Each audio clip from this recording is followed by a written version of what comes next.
Shalom, my brothers. I truly pray all is well with you and your families. Please excuse my voice. I have a sinus infection, but I wanted to respond to all of the feedback I received from my last video on Sharon Moore's situation. Over the last 7 days, I've been encouraged and honestly sobered by how many men connected with that video. Not because it was about Sharon Moore, but because it forced us to look at ourselves. And many of you reached out asking pretty much the same question. How do we keep from being taken down by lust the same way so many capable, disciplined, and prominent men before us have? Well, that's what I want to talk about today. Since I'm a principled man, let's dig up this issue from the root before we cut off the branches. Many men struggling with faithfulness isn't a mystery. It's not culture alone, and it's certainly not because monogamy is unnatural. It's because lust is trained before it's chosen. And most men don't wake up one day and decide to be unfaithful. They are conditioned into it long before they ever step out on their wives. See, when a boy is growing up, he's listening and watching. He's watching how men talk about women. He's watching how men look at women. He's watching how men treat women. He's hearing what they brag about and how men make excuses for lacking sexual self-control. And this isn't all men, but mass majority, and many of you would agree, growing up as a young boy, especially in my city, that is pretty much all I saw and heard. And truthfully, that's where the Lothario mentality is born. And for those of you who do not know what a Lothario is, it's a man who obsessively seduces and deceives women to affirm his own manhood. My father, who I looked up to at times as a hero, he was a 6 foot tall, dark, handsome man. Very strong, not the one to play with, and very charismatic. He was popular, and a lot of men went to him for advice. And as a child, I admired his strength. But unfortunately, he couldn't show me how a comprehensive man of Yah treats women. See, my dad was a popular barber in the city of Detroit, and the barbershop was his classroom. Since there were no cell phones back then, the shop was rarely quiet.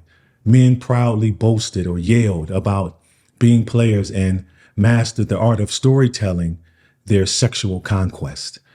It was a place where objectification was the norm. Men spoke about their women like trophies on their mantles of misogyny, and promiscuity was celebrated. And if you were a virgin past the age of 14, you were clowned.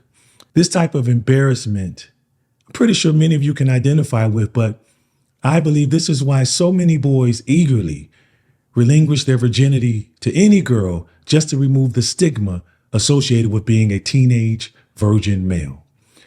After my parents divorced because of my father's unfaithfulness, I rarely saw him with the same woman for more than 2 months.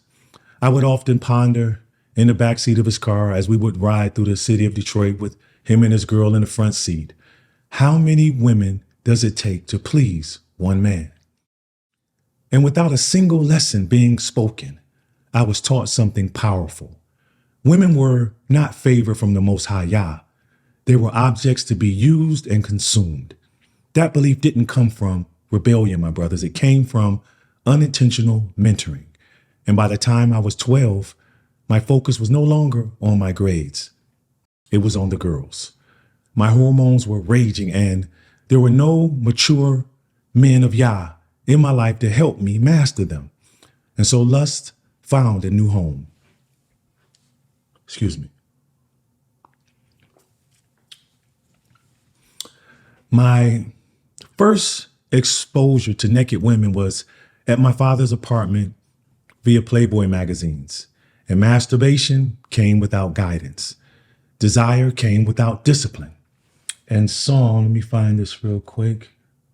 Psalm chapter 51, verse 5 tells us that we are shaped in iniquity, and that truth became painfully real for me. Soon, imagination, my brothers, wasn't enough. I started stealing X-rated magazines from stores without fear of getting caught. I was a middle school boy, like many of you, enslaved to his desires and running down the wrong path. The illusion of control, having beautiful women at my fingertips, flipping through the pages, kept me a slave to lust. And as we all know, gentlemen, lust always escalates. What begins in imagination eventually demands embodiment. By the 8th grade, my friends and I had absolutely no self-control.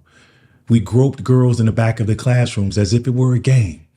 And I'm still ashamed of my behavior back then, but I must continue to expose it so we, the redeemed men of Yah, can reach back like Sankofa and guide boys off the path that we once treaded before they even stepped one foot on it. Because when darkness is hidden, it grows. But when it's exposed, it can be healed. Ephesians chapter 5, verse 11 warns us that we are to take no part in the worthless deeds of evil, but instead expose them. The girls in the back of the classroom laughed it off, but in hindsight, I can see they were offended. Some even yelled to get the teacher's attention. Some froze, some stayed silent, but we begged them not to say anything. And today, gentlemen, when I look back, I understand something terrifying, especially as a father of an amazing, intelligent, beautiful young daughter. This is how women learn to be silent. This is how men learn to feel entitled. And it starts with what we see modeled young. So when men ask me, why do I struggle with lust?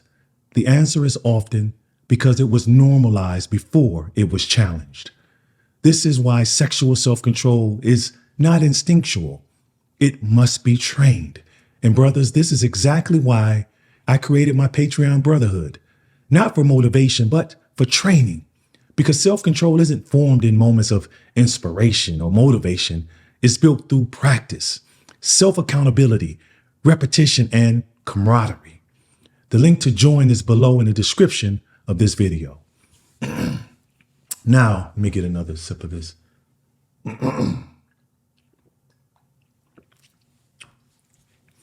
Now, I've been asked, why is it important that I insert sexual before self-control?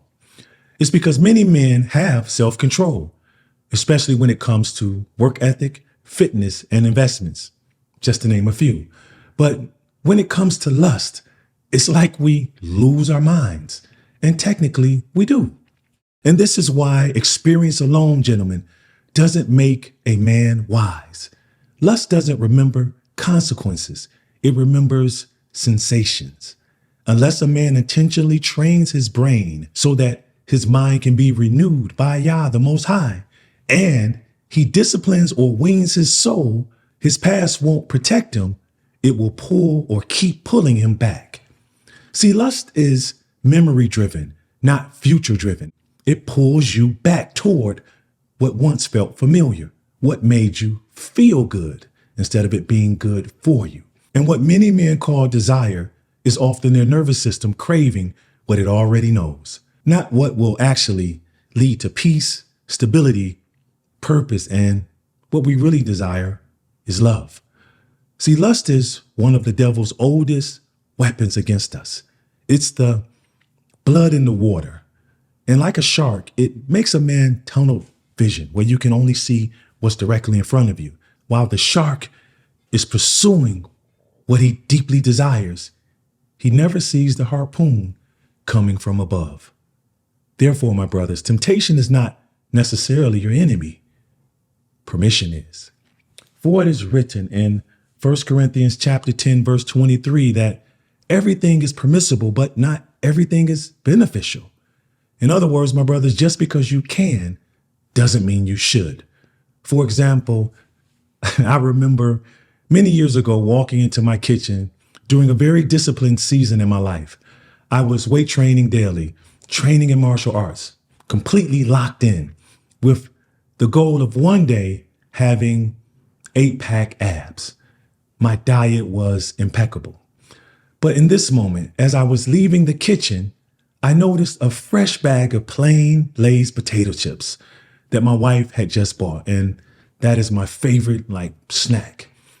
And I thought to myself in that moment, 3 chips won't hurt. I'll just stay longer on cardio tomorrow and burn off whatever fat they give me. And in that moment, the Holy Spirit spoke very plainly. He said, Jason, if you can't deny those Lays, how are you going to deny those legs? That was wisdom, my brother, divine wisdom. Because Galatians chapter 5, verse 9 tells us that all it takes is a little leaven to leaven the whole loaf. And this is how men fall. Not through one big decision, but through small permissions they thought were harmless. A smile, a compliment, a phone call, then lunch together. And suddenly, like a mouse eating cheese laced with poison, you're lying next to someone who will destroy your legacy, devastate your family, and drain your wealth. Remember, brothers, a warrior doesn't test his blade on his own flesh, and a disciplined man does not flirt with his own demise. Now that we've exposed the root of why so many men fall, the question becomes simple. Are you content with awareness, or are you ready for training? The scriptures say that we are not to do anything with a spirit of complaining. And unfortunately, many of us have been conditioned to be complainers, or the complete opposite, don't say a word and suffer in silence until we die. See, awareness alone isn't enough. You have to have application. That's why I created my Patreon Brotherhood. And I'm thankful to the brothers that are there right now, creating the type of environment needed for all of us to build and sharpen each other. And just 2 days ago on our live Q&A, these brothers prayed for me and lifted me up. And I created the Brotherhood again, not for motivation, but for formation. Because sexual self-control is not built in moments of inspiration, my brothers. That stuff is fleeting. It's formed through daily spiritual discipline, self-accountability, conviction of the Holy Spirit, and a camaraderie of brothers who will not only sharpen you, but will pick you up when you fall down. Again, the new year is coming in a few days.